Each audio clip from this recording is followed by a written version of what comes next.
Hello welcome back to my YouTube channel. അപ്പോൾ ഈ ഒരുങ്ങി ചമഞ്ഞ് പോകുന്നത് എങ്ങോട്ടാണെന്ന് വെച്ച് കഴിഞ്ഞാൽ ഞങ്ങൾ സ്റ്റുഡിയോ വരെ പോവാം. അതായത് അനിയത്തിക്ക് ഒരു ഷൂ വേണമെന്ന് പറഞ്ഞപ്പോൾ അവൾക്ക് ഷൂ മേടിക്കാൻ വേണ്ടി ഞങ്ങളെല്ലാം കൂടെ പോവാം കേട്ടോ. അപ്പം ഞങ്ങളുടെ അടുത്ത് സ്റ്റുഡിയോ ഉള്ളതെന്ന് വെച്ചാൽ കാഞ്ഞിരപ്പള്ളിയിലാണ്. അപ്പോൾ കാഞ്ഞിരപ്പള്ളിയിലോട്ടാണ് കേട്ടോ ഈ പോക്കെ.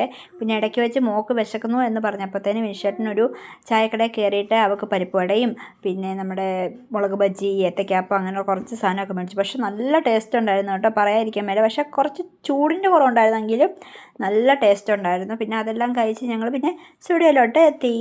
അവിടെ ചെന്ന് പിന്നെ കുറച്ച് കളക്ഷനും കാര്യങ്ങളൊക്കെ ഞാൻ ജസ്റ്റ് ചുമ്മാ നോക്കി. കുഴപ്പമില്ലായിരുന്നു കേട്ടോ. പിന്നെ നല്ല ഓഫറും കാര്യങ്ങളൊക്കെ ഉണ്ടായിരുന്നു, നല്ല രസമുണ്ട്. പിന്നെ നമ്മുടെ പെൺപിള്ളേർക്ക് ഇങ്ങനെയൊക്കെ ആണല്ലോ, ഇതൊക്കെ കാണുന്നത് ഭയങ്കര ഇഷ്ടമാണല്ലോ. പിന്നെ അതുകൊണ്ട് ഇതൊക്കെ ഒന്ന് ജസ്റ്റ് നോക്കുകയും ഒക്കെ ചെയ്തു. പക്ഷെ ഞാനൊന്നും എടുത്തില്ല കേട്ടോ. പിന്നെ ഈ കണ്ണാടി കണ്ടപ്പോഴത്തേനും ഞാൻ പിന്നെ കുറച്ച് വീഡിയോ ഒക്കെ ഇങ്ങനെ എടുത്തോണ്ട് ഇങ്ങനെ ഇരിക്കുകയായിരുന്നു. എങ്ങനെയുണ്ട് എൻ്റെ ഡ്രസ്സ്, നിങ്ങൾക്ക് ഇഷ്ടപ്പെട്ടോ എന്ന് പറയണം കേട്ടോ.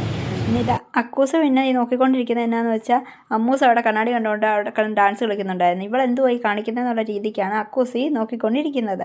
പിന്നെ ഷൂ നോക്കിയിട്ടൊന്നും അവൾക്കൊട്ടും ഇഷ്ടപ്പെട്ടില്ല. പിന്നെ ആ കാണിച്ച ഒരു ചെരുപ്പ് അവളെടുത്തു. അവൾക്കതും അവളുടെ കാലിന് ചേരുന്നില്ല എന്നൊക്കെ പറഞ്ഞുകൊണ്ടിരിക്കുമായിരുന്നു. ഞാൻ പിന്നെ എടുക്കടി എന്ന് പറഞ്ഞിട്ട് അവൾ പിന്നെ എടുത്തു.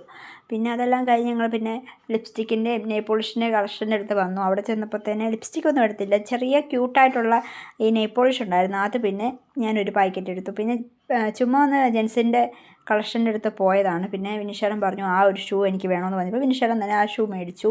പിന്നെ അക്കൂസ് നല്ല ഉറക്കമായി. ഞങ്ങൾ പിന്നെ വേറെ എവിടെയും തങ്ങാൻ നിന്നില്ല. അപ്പോൾ അത്രയേ ഉള്ളൂ. ടാറ്റ.